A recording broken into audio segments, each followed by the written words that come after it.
also to do with keeping your private items out of sight. Also, if your door is standing open, that can be construed as consent for the cops to come in. So don't leave your door standing open.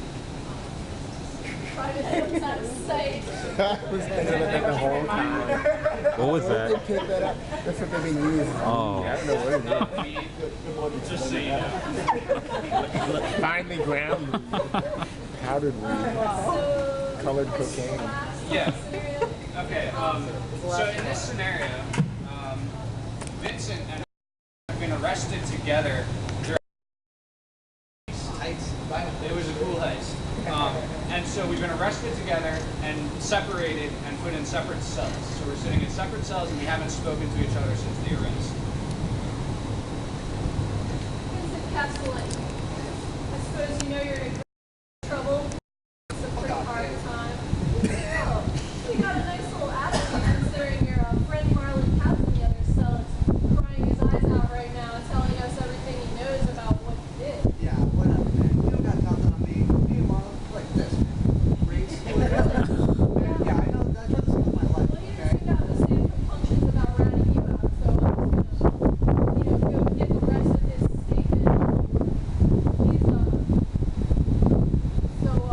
he said we went and talked to your neighbors earlier, and they said they saw you loading and unloading equipment from your apartment this morning before and after the heist. See, this is how I know you're bullshit, because I wasn't even at my apartment last night or this morning, alright? Oh, So really? fuck off, alright? Okay, well, I'm just gonna go get the rest of my statement from Marlon Couch.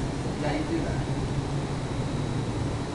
All right, Marlon Couch, I suppose you know you're in a great deal of trouble. Oh yeah, well your little friend Vincent Castellani in the other room is in there crying his eyes out and telling us everything that happened. He's saying you were the ringleader. Oh yeah, he told us that you got all the supplies, that you planned everything. He didn't even stay at his house last night. He was at your place. Wait, how'd you know that? Little Vincent Castellani in the other room has known you since grade school. Well, that didn't take him too long to turn over on your ass. So what's going to therefore happen is you're going to face some hard time, and he's going home tonight because he's cooperating. No, that's bullshit. Okay. He planned this whole thing, alright? He just called me up and he said he had a way to make some extra money. He could help me out. I was just along for the ride. This was his deal. I kind of got that impression that he was laying too much of it on you. Yeah. So I wrote up this statement here that says that, you were more along for the ride and he kind of planned and organized the operation. Why don't you take a look at that? I don't know. I mean, if I sign this, I can get out of here, right? Yeah, you'll go home tonight. Okay. All right. Sit tight when you're ready. Vincent Castellani, you recognize that signature? That fucking snitch. No, this is bullshit.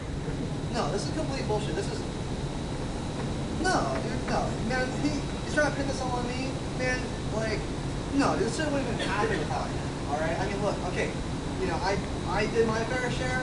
Okay? I'll own up to that. Alright? But no, I didn't do all this. I kind of got that impression that he was laying too much of it on you, so I wrote up this statement here that says that he sort of planned and instigated the entire operation. You were more along for the ride. Yeah. Alright. If I sign this, I can be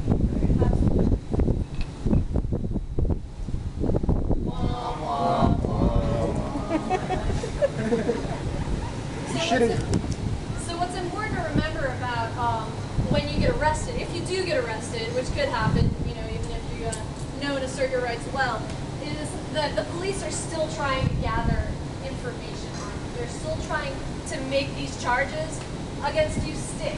So it's important to understand that everything that you say from the moment that you're arrested or even from before is potentially being recorded, right? From inside the squad car to inside the cell. So the person in the cell next to you could be a plan, right? Or could be trying to trade information for a lighter sentence, what have you. So don't say anything about the thing that you were arrested for or anything illegal on that, for that matter, while you're in custody.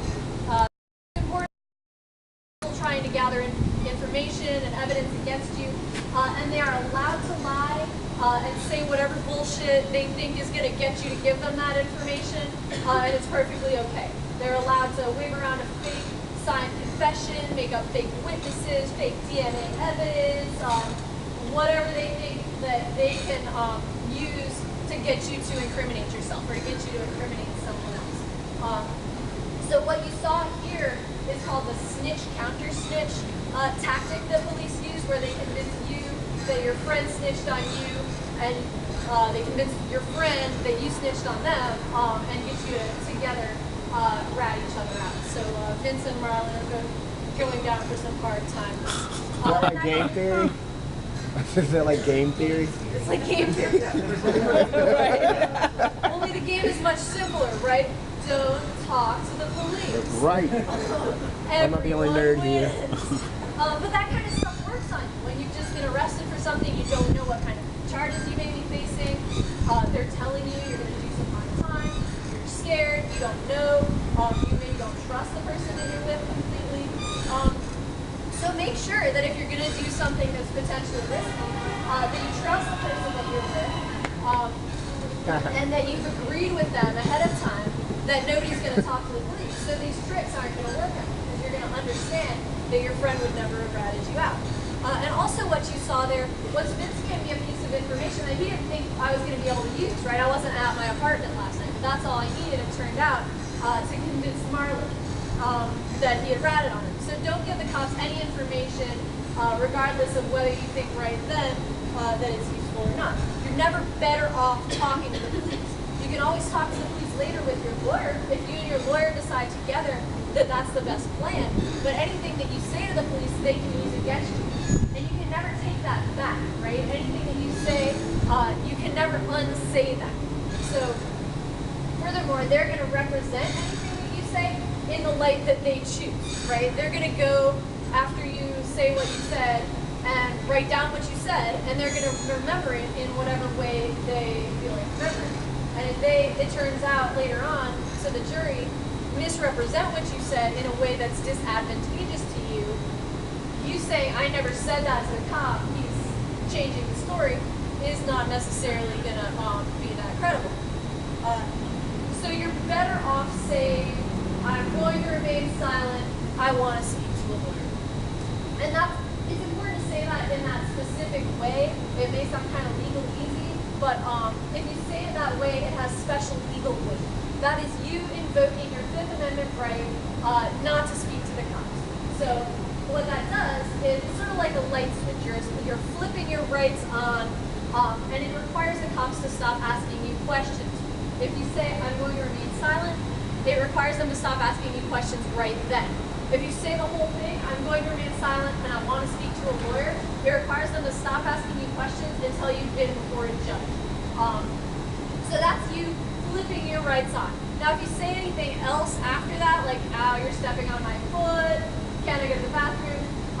That is you flipping your rights off, and they are allowed to start asking you questions again, but it's okay, because you can just flip them back on, and say, I'm going to remain silent, I want to speak to a lawyer. Now, you can do that all night, or however long you're in their custody, if you want to, if you need to say something to the cops, but it's better to just say it once, leave your rights on, keep your mouth shut, that way there's no ambiguity whatsoever about, who said what questions they were allowed to ask, and when.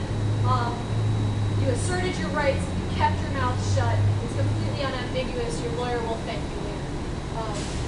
So, similarly for signing, you don't want to sign anything unless you're absolutely certain what it is. Don't ever sign anything that could be a statement, could be a confession that has information about what supposedly went down in it.